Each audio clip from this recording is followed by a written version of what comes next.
albamaa caalu tokkoffaa maal jedhama? Sanyooti. Sanyooti. Waa'ee keenya. No. Oromiyaa. Maal Mellisaa? No, maal Mellisaa. Sadaffaa. Maal Mellisaa.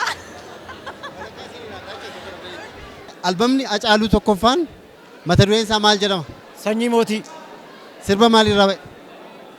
Sirba Jimmaa, aadaa Jimmaa, wallee aadaa Jimmaa irraa. Yaaluu dandeessaa?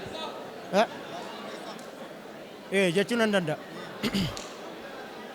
Galaanni gibee guutus daaktu bidiruu nama ceesisaa. Garaan jaallatee rafu halkaniif guyyaa nama deemsisaa. Galaanni gibee guutus daaktu bidiruu nama ceesisaa. Garaan jaallatee rafu halkaniif guyyaa nama deemsisaa. Galatooma. Thank you. Albamii lammaffaa. Eessa jirtaa? Eessa? Maal Mellisaa? Albama sadaffaa. Albama sadaffaa?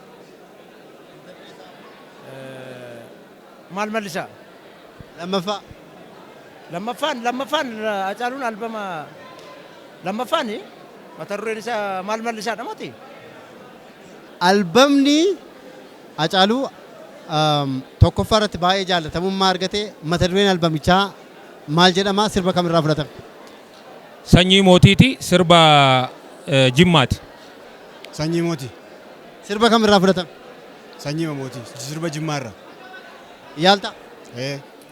Galaanni gibee guutus daattuuf bidiruun nama ceesisaa. Garaan jaallatee rafu halkaniif guyyaa nama deemsisaa. Tokkoffaa? Maal Mellisaa? Samalee hin beeku. Waa'ee keenya.